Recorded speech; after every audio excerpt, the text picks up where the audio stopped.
Em nome do Pai, e do Filho, e do Espírito Santo. Amém. Inspirai, ó Senhor, as nossas ações e ajudai-nos a realizá-las, para que em vós comece e para vós termine tudo aquilo que fizermos, por Cristo Senhor nosso. Amém. Santa Maria, Mãe de Deus, rogai por nós. Em nome do Pai, e do Filho, e do Espírito Santo. Amém. Olá, boa noite a todos. Uma alegria nós estarmos juntos mais uma vez no nosso programa ao vivo.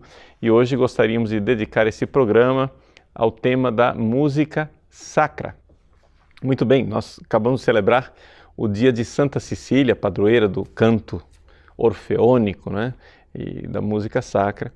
E eu queria fazer notar logo desde o início, né, que pelas graças de um amigo que possui grande devoção pelas relíquias sagradas, nós temos hoje aqui a relíquia de São Gregório Magno, né, que é o grande padroeiro da música sacra também, porque é o canto gregoriano, se chama gregoriano exatamente por causa de Gregório, não é?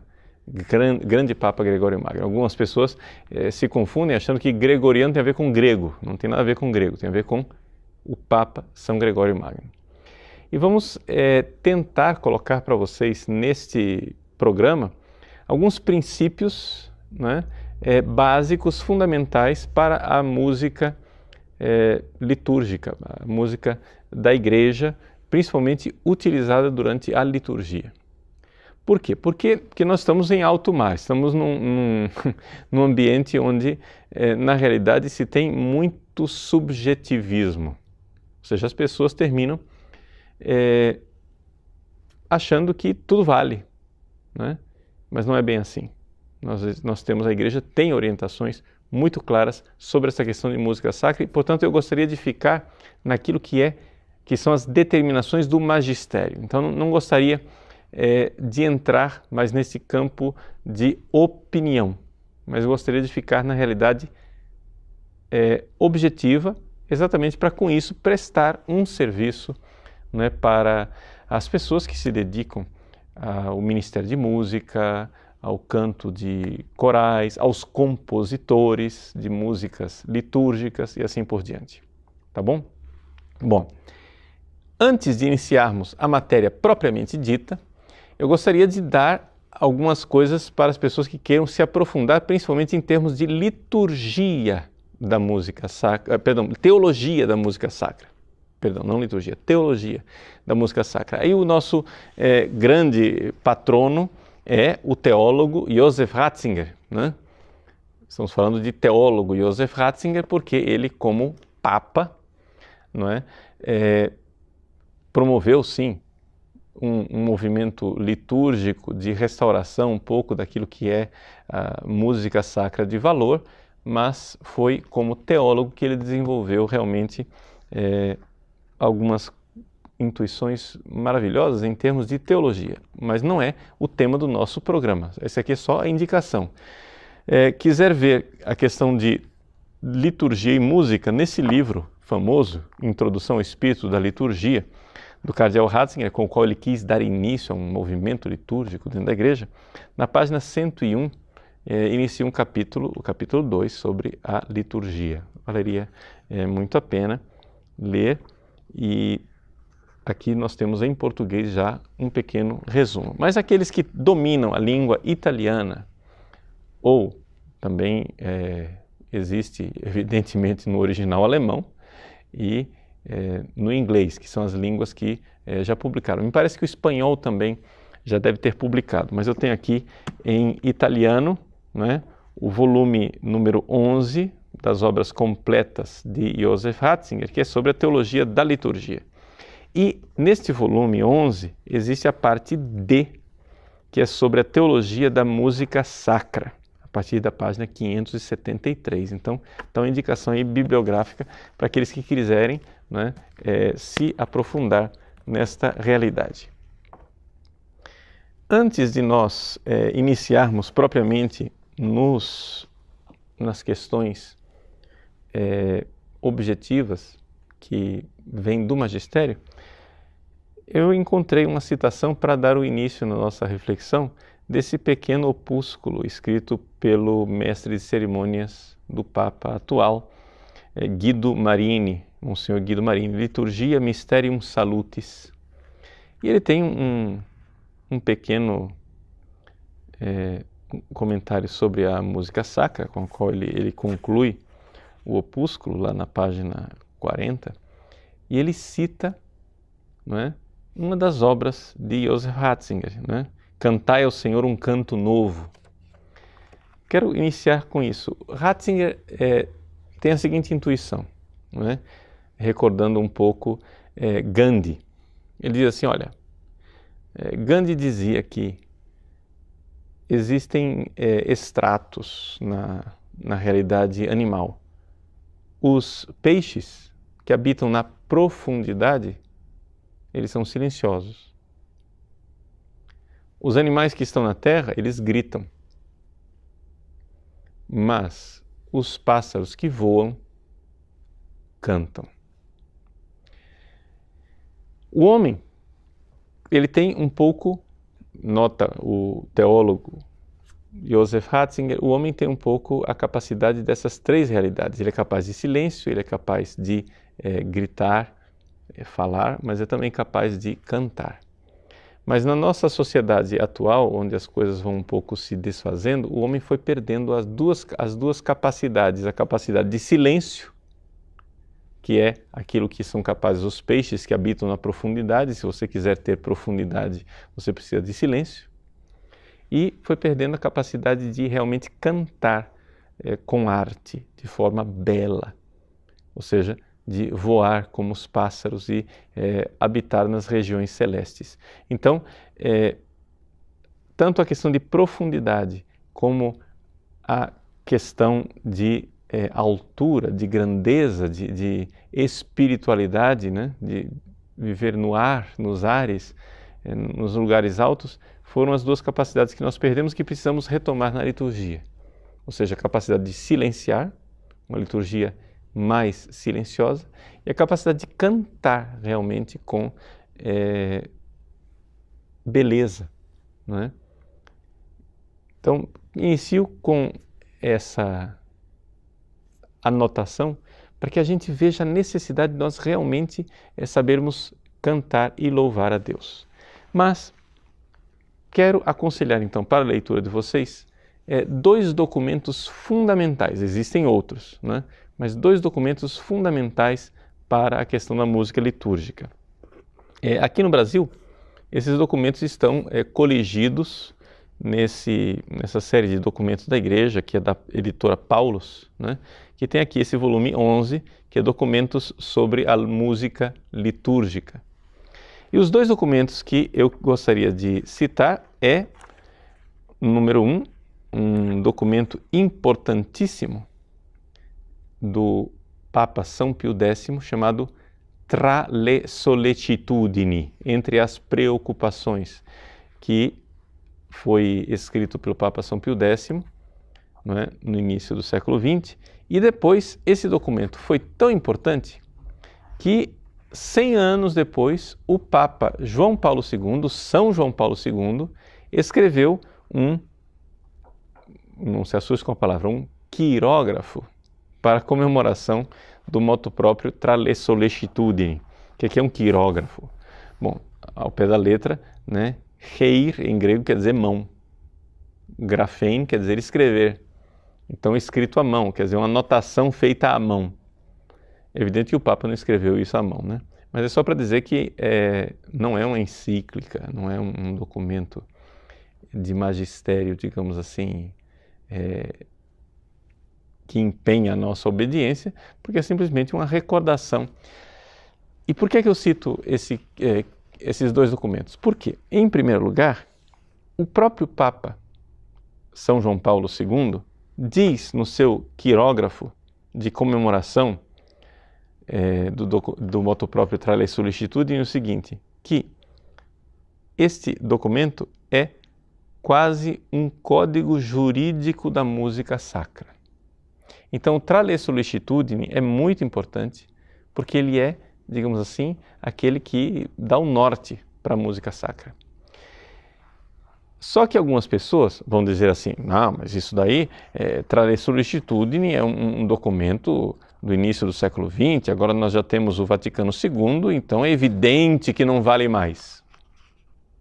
É por isso que eu quero citar o quirógrafo de João Paulo II, porque João Paulo II escreveu depois do Vaticano II dizendo, não senhor, vale sim, os princípios ainda são válidos. Portanto, eu vou comentar os princípios que estão lá no Trale Solicitudine, mas tomando como ponto de partida o quirógrafo de São João Paulo II, para que as pessoas não venham agora com um argumentozinho, né, de dizer, não vale mais. Né? Então, muito bem. Então, para deixar bem claro também questão de datas, são sempre documentos que foram assinados na festa de Santa Cecília, ou seja, dia 22 de novembro. O quirógrafo e o motu próprio. O motu próprio que é de 1903 e o quirógrafo de 2003, 100 anos depois, sempre a festa de Santa Cecília. Bom, então vamos lá. Primeira coisa que nos diz o Papa São Pio X. Veja só. Nada deve acontecer, eu estou na introdução do documento, nada deve acontecer no templo, ou seja, dentro da igreja, que perturbe ou sequer diminua a piedade e a devoção dos fiéis. Nada que dê justificado motivo para desgosto ou escândalo. Nada, sobretudo, que diretamente ofenda o decoro e a santidade das sacras funções, seja por isso indigno da casa de oração e da majestade de Deus. Então a primeira coisa, não é, que nós temos que entender, e isso daqui o próprio Papa Paulo VI citava numa das suas alocuções, que não é todo tipo de música que pode entrar dentro da igreja. Isso tem que ficar bem claro para nós desde o início. Por quê? Por uma razão muito simples. A música litúrgica, ela tem uma função. E para nós dizermos esse tipo de música pode, esse tipo de música não pode, nós temos que entender qual é a função da música litúrgica. Bom, então, padre, qual é a função? Bom, para entender a função da música litúrgica, nós temos que entender primeiro qual é a função da liturgia. Então, o próprio Papa São Pio X, nos princípios gerais, nos ajuda nisso. Ele diz assim: a música sacra, como parte integrante da liturgia solene, participa do seu fim geral. Existe uma finalidade geral, que é a glória de Deus e a santificação dos fiéis.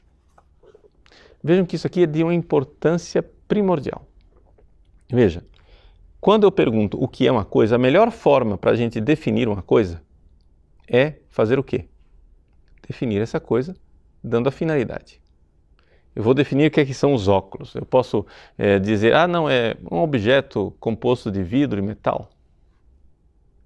Eu defini a matéria. Mas a melhor forma de definir os óculos é dizer para que eles servem. Né? Então, se eu digo para que servem os óculos, eu sei que ele não serve para, sei lá, para sentar em cima. Né? Ele serve para auxiliar as pessoas que têm algum tipo de deficiência visual. Então, nós temos aí uma finalidade. Então, a finalidade da liturgia é importante. Por quê?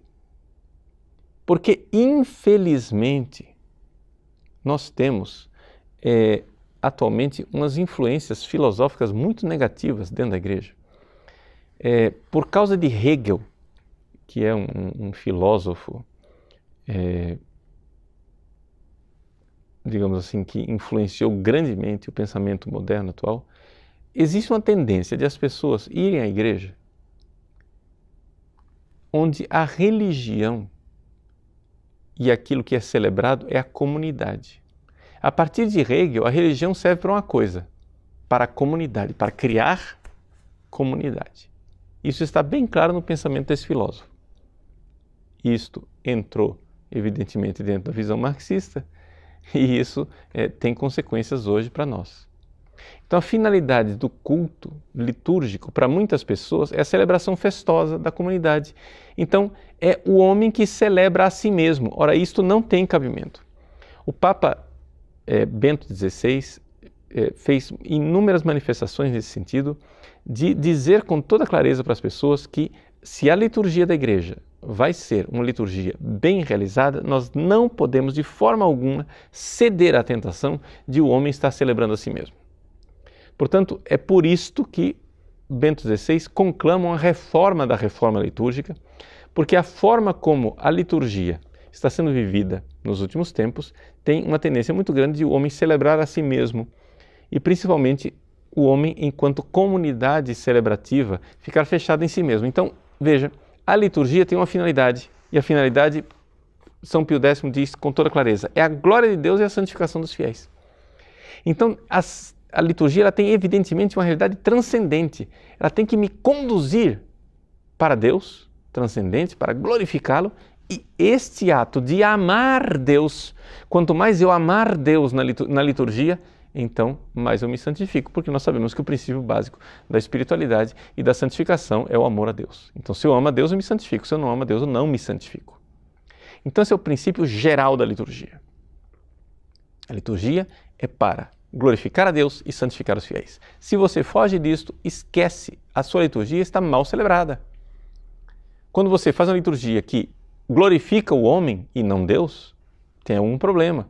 Se você tem uma liturgia que ao invés de santificar os fiéis e fazer com que eles amem a Deus, eles fiquem fechados no seu egoísmo para causar prazeres e etc. e tal, então tem alguma coisa errada nessa sua liturgia. Né? Isso é uma das coisas que nós vemos constantemente na realidade da música litúrgica. Veja, São Pio X diz assim, volto lá ao início do documento, ele diz: existe um funesto influxo que sobre a arte sacra exerce a arte profana e teatral, quer pelo prazer que a música diretamente produz e que nem sempre é fácil conter nos justos limites, quer etc e tal. Ele continua. É interessante o que ele está notando aqui. A música, gente, ela produz prazer. Agora, esse prazer que é produzido pela música precisa ser contido dentro de um justo limite, porque senão você está caindo num sensualismo. A gente vê claramente em certas liturgias onde as pessoas automaticamente, me desculpem, começam um rebolado. A pessoa está cantando, já começa lá um gingado que você vê claramente que a coisa está indo para um lugar que não é o culto divino. Então, uma das grandes dificuldades que as pessoas têm, que os ministérios de música têm, que os compositores de música sacra têm, uma das grandes dificuldades que padres e equipes de liturgia têm ao escolher o repertório do que vai ser cantado numa missa, está no fato de que as pessoas perderam a noção da natureza da oração. Ou seja, existe uma dificuldade que existem ritmos musicais, estilos musicais que tornam fisicamente impossível rezar, porque dispersam, agitam, não é? Eu já citei aqui em respostas católicas aqui no nosso site, não é? A questão da experiência científica que foi feita. Colocaram lá rock para tocar num curral para as vacas ouvirem rock, elas produziram menos leite. Aí colocaram Mozart para as vacas ouvirem e as vacas dobraram a produção de leite. Isso mostra que existe algo na música que é físico, não é cultural. Porque, pelo que eu saiba, não sei se vocês concordam, mas pelo que eu saiba, vacas não têm cultura. Não é? Eu acho que não dá para a gente chegar e dizer assim, não, porque eram vacas europeias, que estão numa cultura europeia. Acho que não funciona. Né? Vaca não tem cultura. Então quer dizer que tem algo de físico. Por quê? Porque certos ritmos e certas dissonâncias afetam as ondas cerebrais, afetam os batimentos cardíacos. E isso é experiência científica. Qualquer um que entende, né, um pouco dessas coisas vai dar o braço a torcer. Ora, como é possível você agitar as pessoas e querer agora que elas rezem? Você não entende nada de oração. Qual é a natureza da oração? deste encontro com Deus. Então quer dizer, você escolhe uma série de músicas que faz com que a comunidade se encontre enquanto comunidade, mas você impede fisicamente que as pessoas se encontrem com Deus. Eu acho que você está prestando um desserviço. Então, o Papa São Pio X diz, a primeira coisa é a finalidade da liturgia em geral, que é a glória de Deus e a santificação dos fiéis. Bom, aí dentro disso nós temos então a finalidade, né, própria da liturgia, da música litúrgica, perdão. Essa é a geral da liturgia. Qual é a própria da música litúrgica? Ele diz, é acrescentar mais eficácia ao texto da oração. Então, isso aqui, gente, a gente vê que isso distingue a música sacra cristã de outras músicas sagradas de outras religiões, ou seja, existe um primado do texto litúrgico. O importante é o texto litúrgico e é isso que dá à música, não é? Sagrada, usada na liturgia, a sua própria natureza. Portanto, é interessante nós notarmos, se você for ver lá na Suma Teológica, deixa eu pegar aqui no texto do Ratzinger, ele cita essa questão da Suma Teológica de São Tomás de Aquino, é na segunda secunde, é questão número 91, né? Os artigos 1 e 2. Então, na segunda seção da segunda parte da Suma Teológica, a questão 91, São Tomás fala, o artigo 2º, sobretudo, ele fala da questão da música sacra. E ele diz com toda clareza, a música sacra tem uma finalidade muito clara, que é ajudar as almas tíbias. Ou seja, nós somos seres humanos, nós ficamos mornos, nós deixamos de amar a Deus, então você tem uma música, não é, que vai ajudar as almas tíbias a realmente amarem mais a Deus. Ou seja, você precisa colocar fogo nesse seu amor. Não é? Então isso é muito importante, a gente não perder essa realidade, essa natureza. Então, e como é que essas almas tíbias vão rezar melhor? Bom, aí a música, no seu ritmo, no seu texto, etc e tal, deve ser uma coisa bem escolhida. Então, se a gente tiver essa natureza da própria música, a gente vai entender as coisas. Aí vem 3 características básicas, 3 princípios gerais que São Pio X cita muito rapidamente aqui no Tra le sollecitudini e, admiravelmente, São João Paulo II os retoma no seu quirógrafo, porque algumas pessoas poderiam dizer, não, mas imagina se isso ainda vale. Mas olha lá, né? São 3 características, 3 notas, digamos assim, claras, não é?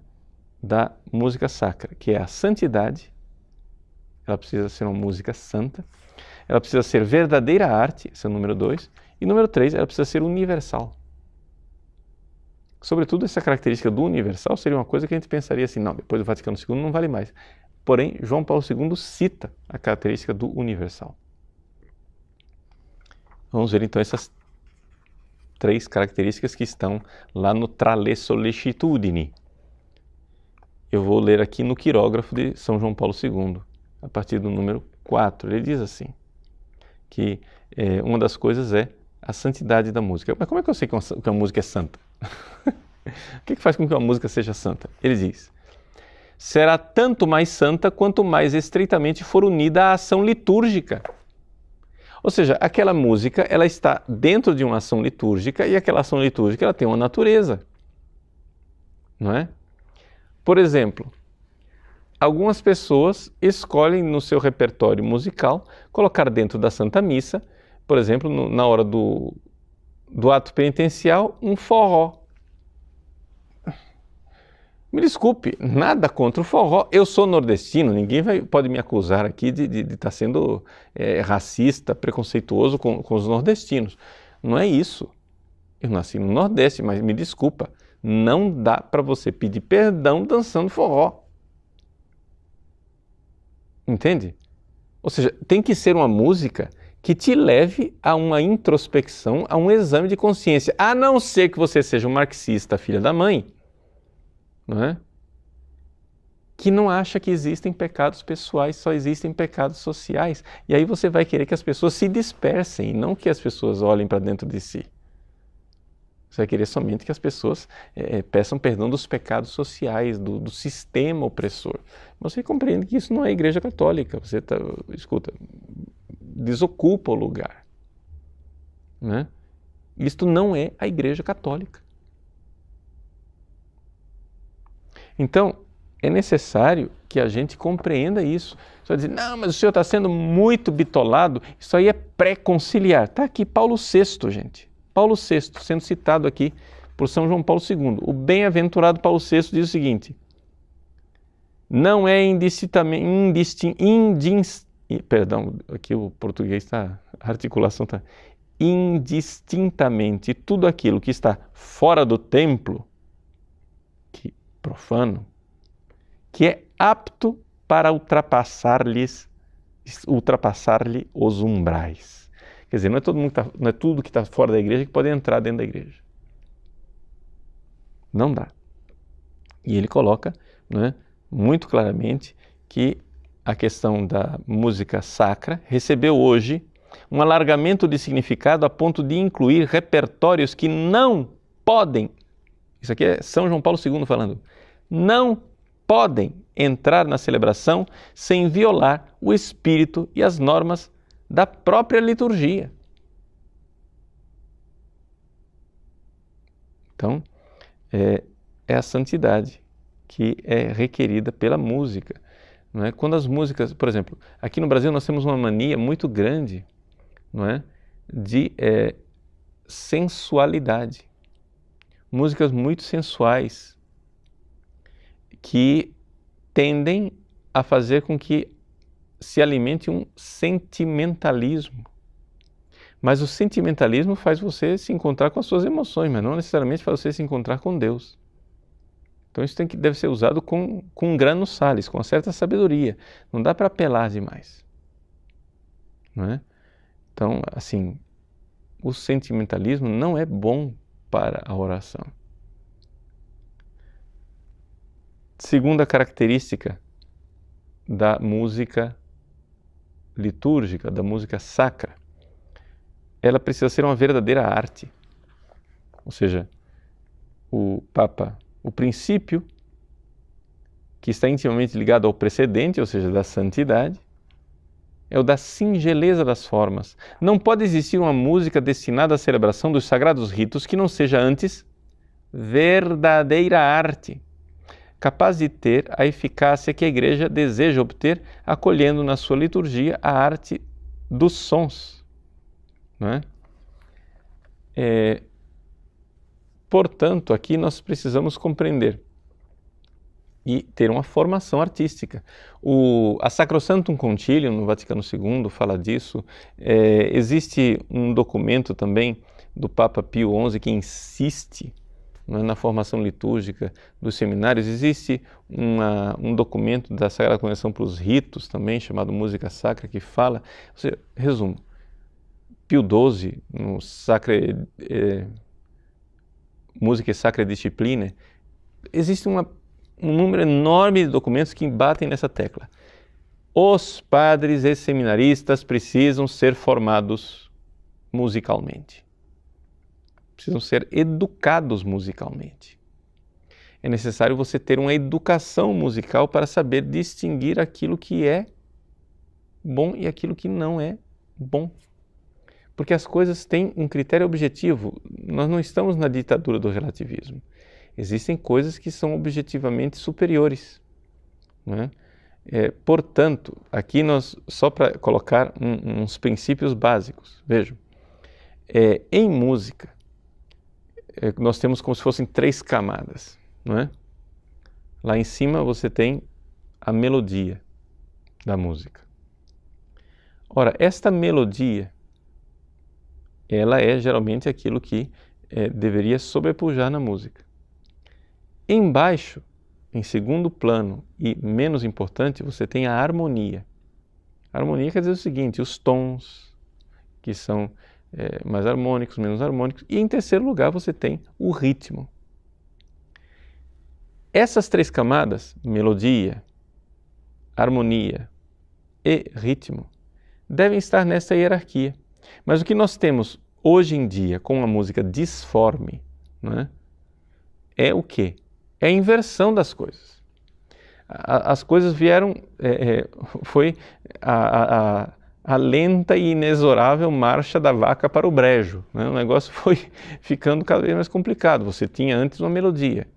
Aí, de repente, os movimentos musicais no século XX começaram a...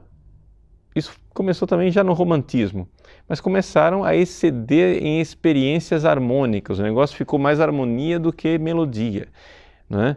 Dissonâncias, cromatismos assim rebuscados, coisas assim estranhas que fizeram com que a melodia fosse ficando de lado, e ficou mais a harmonia.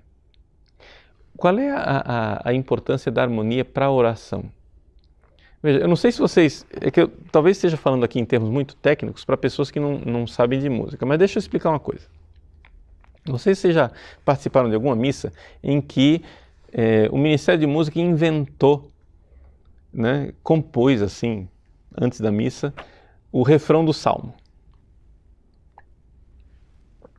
Então vai lá, né, o fulano com seus dons artísticos e compõe o refrão do Salmo. Aí o pessoal canta o refrão do Salmo e você fica com aquela impressão de que a música não terminou, né? Ele canta, você está achando que ele vai continuar, mas ele já dá sinal para todo mundo repetir, mas ninguém sente que terminou a música, alguma coisa estranha. O que é aquilo? É harmonia. Ou seja, o que acontece é o seguinte: o tom com o qual você começa, não é? Uma melodia geralmente é o tom com o qual você termina. E aí você fica com aquela sensação de que você voltou para casa, aquilo te dá paz, entendeu? Então é como se fosse uma viagem, você sai daquele tom, viaja para tons que têm um parentesco, às vezes para tons bastante distantes, dissonâncias, cromatismos estranhos, mas depois o compositor vai te trazendo de volta, e quando finalmente você chega em casa, fica aquela sensação: terminou a música. E isso tem uma reação, não é, digamos assim, bastante clara também espiritualmente, de paz, de pacificação, Quando isso não é respeitado, muitas vezes o que você gera é inquietação. E depois de grandes experiências com harmonias, o que é que nós temos hoje em dia? Nós temos a prevalência do ritmo, ou seja, o ritmo virou o Deus da música. Então, quando você vê um sujeito com um microfone enfiado na boca, né, fazendo tu, o que é aquilo? Aquilo é música? Não, aquilo é puro ritmo. Ou seja, música para as pessoas virou somente ritmo. E aqui eu gostaria de fazer uma crítica respeitosa. Mas eu acho que nós brasileiros precisamos parar com essa obsessão de ritmo. Não é? Você compra CDs de música litúrgica, os instrumentistas, não é? A música às vezes é até bonita, é até, digamos assim, utilizável, não? Música que dá para rezar. Mas o que acontece? O sujeito coloca no fundo um ritmo, né? Ostinato, né? Um negócio assim obsessivo, aquele ritmo mecânico que não dá trégua, um negócio assim, aquele tum, tum, martelando na sua cabeça o tempo inteiro, aquele ritmo. Gente, pelo amor de Deus, aquilo inquieta, não é? Ou seja, é obsessão por ritmo. E aí outra coisa, aí, porque tem que enculturar, né? É o próximo assunto que nós vamos tratar. Tem que enculturar porque tem que enculturar, então você tem que colocar todos os ritmos da cultura, né? Podemos até passar para o próximo assunto. O próximo assunto é a universalidade. O Papa João Paulo II ele diz assim, que Tudo bem que haja alguma adaptação de enculturação conforme a reforma do Vaticano II, não tem dúvida nenhuma, só acontece o seguinte, ele usa, é necessário, portanto, evitar, em última análise, aquelas formas de, aspas, enculturação, em sentido elitário, que introduzem na liturgia composições antigas ou contemporâneas que possuem talvez um valor artístico, mas que induzem a uma linguagem realmente incompreensível. Existe em certas coisas de enculturação um certo imperialismo cultural. Por quê? Quando, por exemplo, se fazem hinos em algumas campanhas litúrgicas no Brasil. E você obriga, não é? A dona que está lá no centro de São Paulo a cantar uma música que é do interior do Nordeste. Ou obriga o nordestino a cantar a música que é dos pampas gaúchos. Não tem sentido esse imperialismo cultural. O nosso país é plural, não é plural? Muito bem, então, primeira coisa, certas enculturações terminam sendo, né, um imperialismo.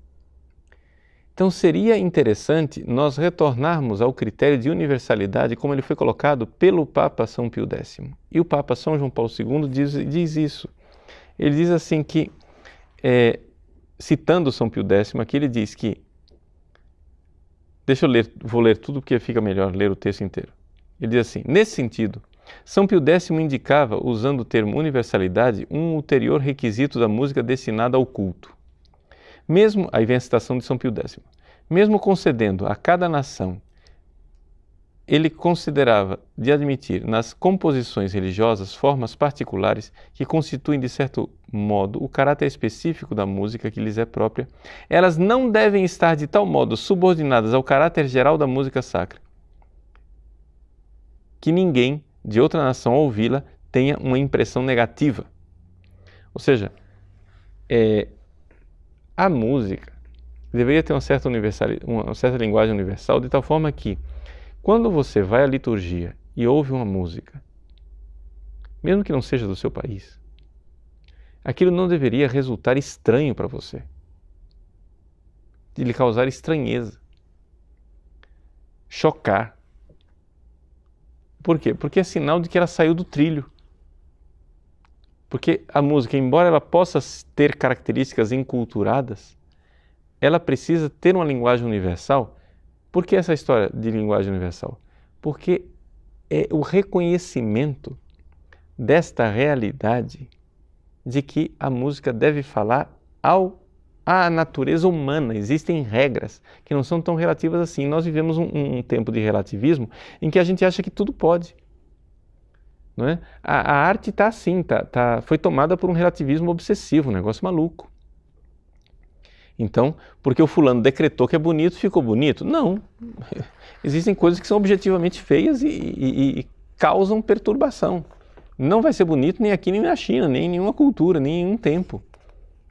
Existem coisas onde o grotesco, o disforme, o dissonante é perturbador. E então, concluímos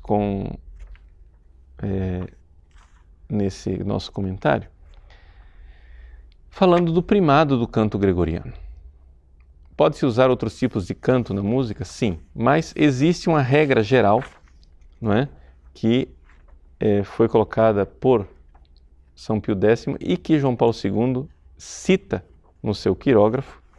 E essa regra geral se encontra no número 3 do Trale Sollecitudine, que é o seguinte: uma composição religiosa será tanto mais sacra e litúrgica, quanto mais se aproxima no andamento, na inspiração e sabor da melodia do gregoriano. Ou seja, o gregoriano é, digamos assim, o nosso parâmetro. Então a música ela é mais litúrgica quanto mais ela parece com o gregoriano. Não que ela precise ser idêntica ao gregoriano, não é isso. Por exemplo, São Pio X, na sua época lá, cita Palestrina, quem ouve Palestrina, a impressão de que Palestrina dá nas suas músicas é polifônico, né, evidente. Você vê claramente que é uma música calcada no gregoriano, mas é também de uma capacidade de adaptação cultural àquilo que é a realidade da sua época. Estamos aqui no século XVI, não é? E que tem uma universalidade porque Palestrina continua nos falando ainda hoje, continua ainda, né, nos levando a rezar ainda hoje. Né? Pegue lá no YouTube e digite Palestrina e vá ouvir algumas coisas de Palestrina, por exemplo, a missa de Papa Marcelo. Né? São coisas assim que te levam a rezar ainda hoje. O Sicut Cervus de Palestrina é uma coisa assim que te leva a rezar.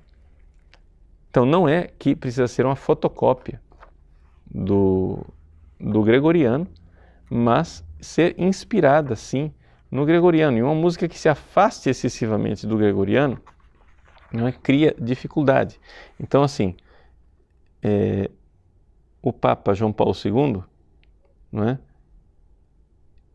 ele diz assim: os outros gêneros de música sacra, especialmente a polifonia, não estão excluídos de modo algum da celebração dos ofícios divinos.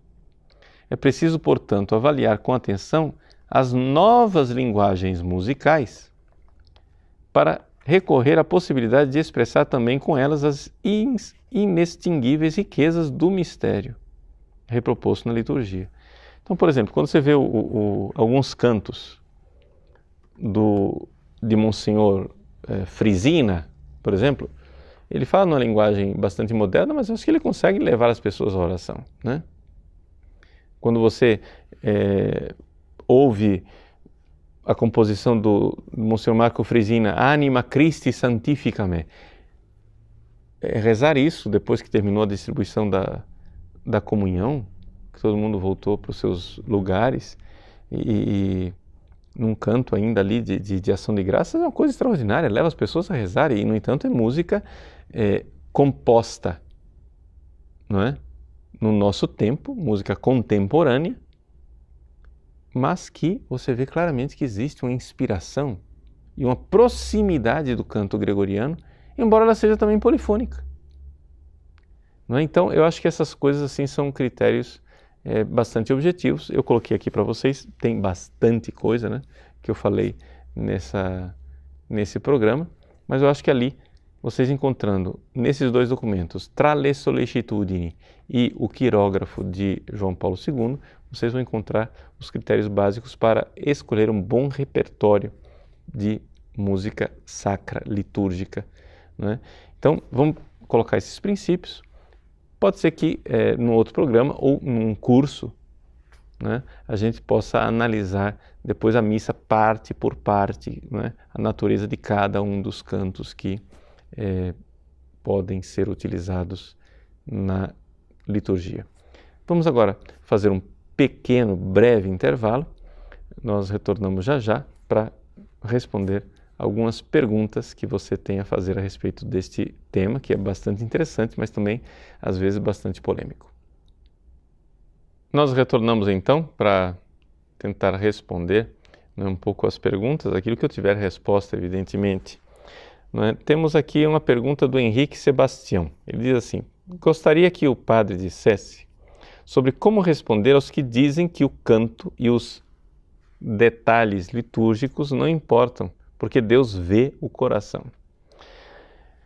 Veja, Henrique, essa objeção que você está levantando aqui, ela foi respondida, né, pelo próprio Santo Tomás na Suma Teológica. Se você for ver naquela questão que eu citei para você, na segunda sessão da segunda parte, questão número 91, Santo Tomás enfrenta algumas objeções e essa objeção foi feita nada mais, nada menos do que por São Jerônimo, não é? Você imagina São Jerônimo dizendo que não é para cantar na liturgia. E Santo Tomás responde. O cardeal Ratzinger, naquele ensaio sobre a teologia da música sagrada, ele coloca essa questão do São Jerônimo, ele diz assim, que o nosso... E é interessante aqui que o Ratzinger está respondendo a Rahner aqui, porque o Rahner parece que também não era assim, muito amigo de música, né? Existe um adágio que diz que os jesuítas não cantam, né? Bom, o Papa Francisco não canta, isso é verdade, mas ele diz que não canta por causa da questão de pulmão, e depois ele mesmo diz que ele é desafinado. Mas o problema não é esse, o problema aqui é que o Rahner fez um cavalo de batalha com essa coisa de música litúrgica, que a música não tem nada a ver com o mistério litúrgico. E o Ratzinger tenta responder a isso, uma das coisas que ele analisa, não é a realidade, a invectiva, digamos assim, do nosso amigo São Jerônimo, onde São Jerônimo comenta a carta de São Paulo aos Efésios, dizendo que nós precisamos louvar a Deus com o espírito, né? Então, portanto, que não seria com a voz, né? Que a gente não deve ficar aí cantando. Mas isso não tem muita aderência àquilo que é a natureza humana. Ou seja, nós não somos puro espírito. A música, não é? Ela é própria do ser humano que é capaz, não é, realmente de perceber essas harmonias e tem verdadeira influência física. Então, assim, se a gente quer subir muito acima da nossa própria natureza, nós vamos terminar descendo abaixo dela.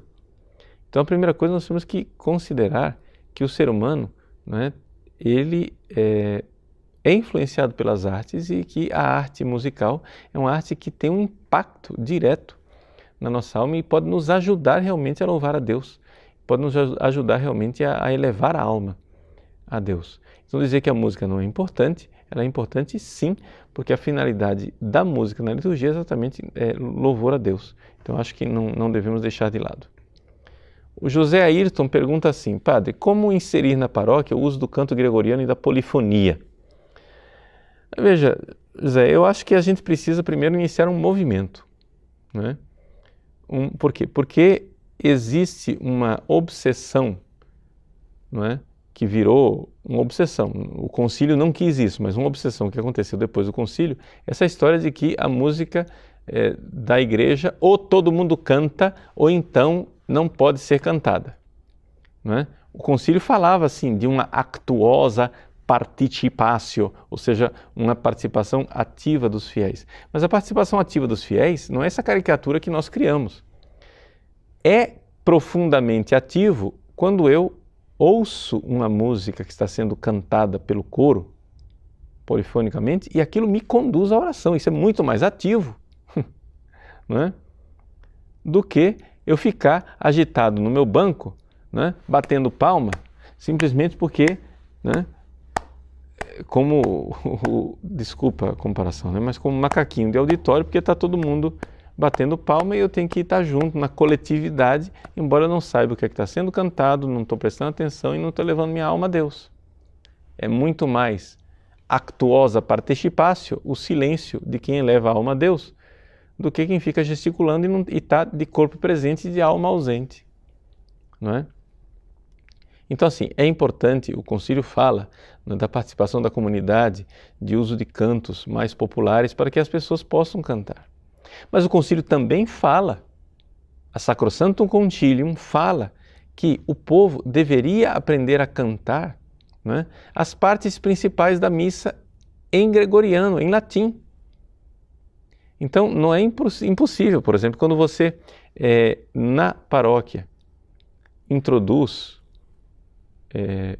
algumas músicas polifônicas bonitas, as pessoas dizem, nossa, que bonito, etc. E se você diz para as pessoas que isso é para elevar a alma a Deus, você vai criando um movimento. Então, vamos aos poucos, né? A gente vai comendo a papa pela beirada e vai introduzindo um movimento, e as pessoas, como aquilo que é belo é objetivo, não é? existem coisas belas que não precisam ser explicadas. E essa que deve ser preferida, né? Tem coisas assim que são evidentemente belas, são clamorosamente belas. E você não precisa ficar dizendo, veja, isto é belo. Não, a pessoa não precisa nem ser preparada. Ela já enxerga, ela é impactada pela beleza daquilo. Eu acho que aí as pessoas vão, né, Mas é que a grande dificuldade que a gente vê de introdução do gregoriano e do polifônico não está na música. Está no conceito que as pessoas têm de liturgia. As pessoas não elevam a alma a Deus. Ou seja, desculpe, eu vou ser bem sincero, mas existem liturgias onde as pessoas entram sem sequer ter feito uma única oração. Entram e saem sem nunca ter rezado. A pessoa entra na missa e sai da missa sem ter feito uma única oração a Deus. É só diálogo com o coro, com o comentarista, com o padre, com o leitor. É sempre, eu estou aqui no mundo só falando com os seres humanos, não existe um falar com Deus. Então a grande dificuldade é que se as pessoas entendessem que entram numa liturgia para falar com Deus, a música, né, ela ocuparia o seu lugar tranquilamente, o gregoriano e a polifonia. Então acho que é também uma questão de educarmos toda a comunidade litúrgica para aquilo que é a verdadeira natureza e a finalidade da liturgia. Patrícia. Padre Paulo, quando o bispo da diocese concorda que se pode tocar música não litúrgica, a quem devemos recorrer? Olha, Patrícia, eu acho que não precisa recorrer a ninguém. Por quê? Porque isso só cria conflito, não é? Não precisa ficar nesse justicialismo de querer proibir as pessoas. Eu acho que nós podemos fazer o seguinte, promover as coisas boas. Por quê que eu digo isso? Porque eu estou querendo conciliar tudo? Não estou querendo conciliar tudo. Só acontece o seguinte, eu comecei a ver, não sei se vocês já notaram que de uns tempos para cá eu tenho um pouco mudado a minha tonalidade no site. Né? Há uns anos atrás eu era muito mais ferrenho, justiceiro, meio agressivo até em algumas colocações. Eu comecei a ver que isso começou a mais do que construir, começou a dividir e afastar as pessoas, digamos assim, criar um certo rixas dentro da própria igreja. Sem renunciar àquilo que é certo e aprendendo aquilo que é correto, eu acho que nós podemos considerar o seguinte. Vamos olhar. Veja, eu olho para o Padre Paulo Ricardo, eu olho para o meu itinerário pessoal. Há anos atrás, certas coisas que hoje eu aprendi como sendo a verdade da igreja, eu fui treinado, formado para achar que aquilo lá era ruim, que aquilo lá era ridículo. Então a gente tem que ter uma certa misericórdia de ver que algumas pessoas precisam ser mais conduzidas para a verdade, lentamente, gradualmente, pedagogicamente, porque nós vivemos um momento de igreja meio complicado. Então o que acontece? Eu tenho muita compaixão de certos padres, seminaristas que têm uma mentalidade até agressiva contra mim, que odeiam o Padre Paulo Ricardo, mas eu até os compreendo, porque a formação que eles receberam foi essa. Entendeu? E eles não percebem que o que eu estou fazendo aqui no site é simplesmente sendo o, aspas, papagaio daquilo que é o magistério da igreja, que a igreja nos ensina, não é? Mas o problema é que eles foram formados no plano B, ou seja, uma alternativa, ou seja, uma reestruturação da igreja, que não é o que nós queremos, né? Nem o que Jesus quer. Jorge Silva. Padre, sua bênção, qual o caminho para o resgate do estudo da música sacra? Quais as fontes, quais compositores procurar? Eu queria muito estudar, mas não sei por onde começar. Ora, Jorge, aí precisaríamos talvez fazer um curso, porque eu precisaria fazer uma pesquisa um pouco o que é que tem disponível em língua portuguesa, né, para fazer precisa mesmo de um estudo, né? E para ter estudo precisa tempo, estudar. Essa coisa de ser autodidata nessa questão de música sacra é um pouco complicado. Então, não sei qual é a formação específica que você tem, se você já tem formação musical, não tem formação musical. Então, seria bom mesmo pegar pessoas que entendam da coisa para fazer um curso que eduque. Né? Então, não sei se um dia nós vamos ter capacidade de fazer isso aqui no nosso site, né? Mas acho que algum programa um pouco mais específico vai precisar ser feito. José Alves. Padre, boa noite. Resolve para nós um debate comum entre músicos católicos. Na missa, bateria, guitarra, reco-reco e afins podem ser usados, sim ou não? Olha, Zé, é o seguinte, novamente eu quero dizer que o problema não é questão de legislação, tá? Se for olhar a questão de legislação por legislação, o Papa João Paulo II, quando coloca lá no quirógrafo, não é? Ele fala aquilo que é a tradição da Igreja. Por exemplo, no número 14, ele fala da prevalência do órgão, não é?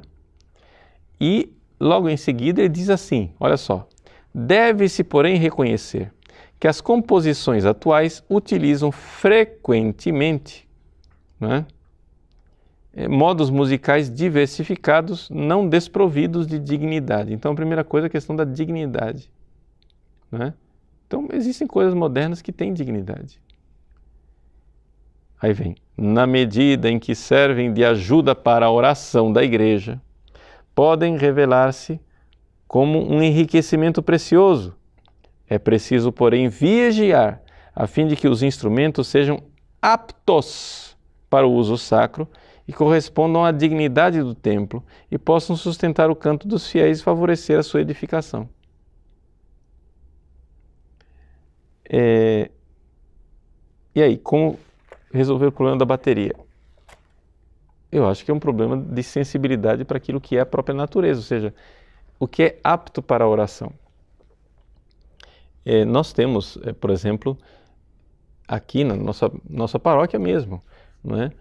Uma coisa assim, a maior parte das nossas comunidades não usa mais a bateria, mas nós ainda temos comunidades que usam bateria. E é difícil, às vezes, ter a sensibilidade das pessoas, a gente precisa fazer um caminho, né, com aquelas pessoas e dizer, olha, essa insistência rítmica que a bateria cria, ela não é muito adequada para o canto. Os nossos músicos, eles têm foram formados muito para essa coisa rítmica. Então, o que acontece? Por exemplo, alguns dos nossos músicos, até gente boa, de espiritualidade, insistiam conosco que tinha que ter pelo menos alguma coisa para bater o ritmo, porque senão o povo ia atrasar e ia arrastar. É como se fosse assim um metrônomo, pum, pum, pum, pum, pum. Eu acho excessivo. Mas aqui é questão de opinião. Eu acho que não ajuda a rezar, né? Se você vai num terreiro de candomblé, o atabaque é um instrumento que tem uma densidade teológica para o candomblé muito grande. E ele tem como finalidade invocar os espíritos que vêm de lá da Mãe África, e as pessoas tocando o atabaque, não é? Vamos usar a palavra emprestada aí dos espíritas, os médiums entram em transe e recebem, incorporam o orixá através daquele ritmo e daquela dança, não é? Etc. e tal. Mas eu acho que dá para a gente enxergar que o culto do candomblé é de uma natureza muito diferente do culto cristão. Então eu não estou dizendo que não existam culturas e religiões que sejam capazes de rezar com esse tipo de instrumento rítmico. Mas eu acho que ninguém quer entrar em transe na missa, né? Não é nosso caminho. Não é a forma com a qual nós rezamos. Ninguém vai incorporar nada na missa, não é? Então, eu acho que certos argumentos assim não são válidos. Assim, chega a dizer, mas está arraigado na cultura africana o ritmo e a dança. Sim, mas não é só questão de cultura africana, é que a religião africana é muito diversa da nossa, não é? Então, o que é que se quer obter? Então, acho que é questão de debate da natureza das coisas. Então, assim, eu acho que a igreja tem a sua tradição, o predomínio do órgão, não é? A própria natureza das coisas pede menos ritmo. Agora, eu não vou entrar aqui num debate se pode ou não pode, é proibido ou não é proibido, porque nós vamos entrar num debate, num campo jurídico, onde não está determinado juridicamente. O que se exorta é exatamente aquilo que o Papa João Paulo II, São João Paulo II diz, né? Que não atentem contra a dignidade do templo e que ajudem a edificação dos fiéis. Com as pessoas que insistem em tocar rock dentro da igreja, eu acho simplesmente que essas pessoas estão equivocadas com o conceito que elas têm de oração e de música, né, também, né, porque... Mas vamos ficar só na oração, vou ficar só no meu campo aqui. Essas pessoas não estão entendendo o que é oração. Por quê? Porque você pronuncia o nome de Deus, pronuncia o texto, mas rezar mesmo é outra coisa, né? Última pergunta para concluir, que o nosso tempo aí já vai estourando. Diego Paes, será que é válido trocar o estilo das missas para atrair mais fiéis? A missa pode ser divertida, atraente, ou ela perde o sentido de contemplação? Veja, Diego Paes, eu sou da opinião, eu concordo plenamente com um rapaz chamado Joseph Ratzinger, não sei se já ouviram falar dele, né? Que no seu livro O Novo Povo de Deus, ele diz com toda clareza que a missa não é uma celebração missionária.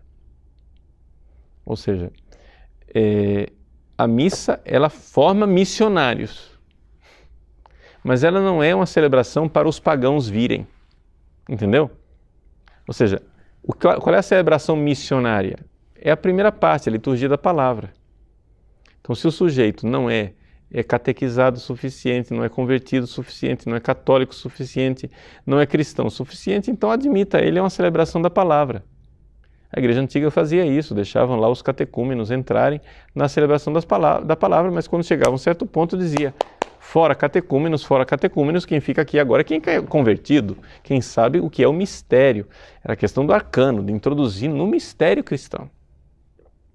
Então eu não vejo por que uma missa deve ser atraente. Por que uma missa tem que ser, ter o caráter de um show para atrair? Nós vamos simplesmente encher os bancos de nossas igrejas com falsas conversões. E eu sou muito contrário à falsa conversão. Porque você enche a igreja de pagãos com a tintura de cristianismo. Ah, mas estão vindo à igreja, estão pagando o dízimo, tá, tudo bem. Então, se é uma empresa, então tudo bem, meu irmão. Parabéns para você nessa data querida, mas acho que a igreja católica não é isso. Entende? Se o negócio é só marketing, encher o banco por encher e aumentar o dízimo, então, meu irmão, olha, acho que nós estamos em religiões diferentes, né? A coisa é levar as pessoas à conversão. Então, se é para levar as pessoas à conversão, então vamos, ao invés de ficar multiplicando missas, missa de formatura, missa de não sei o quê, missa do que, tudo é missa, vamos fazer celebrações da palavra. Não é? O povo vem pedir missa porque o povo não sabe pedir outra coisa. Então vai fazer uma formatura, faz missa. Não precisa fazer missa na formatura. Faça uma celebração da palavra, curta, onde você transmite uma mensagem. Aquelas pessoas que não põem os pés na igreja há muito tempo vão sair de lá. Nossa, foi curtinho, foi bonito, foi legal, eu gostei. Saí com uma mensagem, me fez refletir, me fez pensar onde que eu estou indo com a minha vida. Ótimo. E aí você não está, né? Me desculpem a palavra, mas é politicamente incorreta, mas está no Evangelho, que o Evangelho é meio politicamente incorreto. Você não está tirando pérolas aos porcos. Entendeu? Sancta sanctis, não é? Diz a Didaqué. Não é? as coisas santas para as pessoas que já estão querendo ser convertidas. A missa não é uma celebração para todo mundo vir e ficar empolgado. Vamos lá, vamos fazer uma missa para milhares de pessoas. Aliás, a própria natureza da missa, que a gente precisa fazer uma reflexão. Eu sei que quando o próprio Papa Bento XVI ele fazia essa reflexão, ele celebrava a missa para milhares e milhares e milhares e milhares de fiéis, mas ele se perguntava se Nosso Senhor queria que a gente fizesse isso. Por quê? Porque o que seria o natural da igreja? Naquilo que Nosso Senhor deixou. O natural da igreja seria que nós tivéssemos um número de fiéis dentro de uma igreja onde um padre pudesse celebrar missa sem necessidade de microfone. Esse seria o número adequado de fiéis para uma paróquia. Daí você vê como a gente está longe do que deveria ser. Não é? Ou seja, não precisaria de microfone, porque os apóstolos não tinham microfone.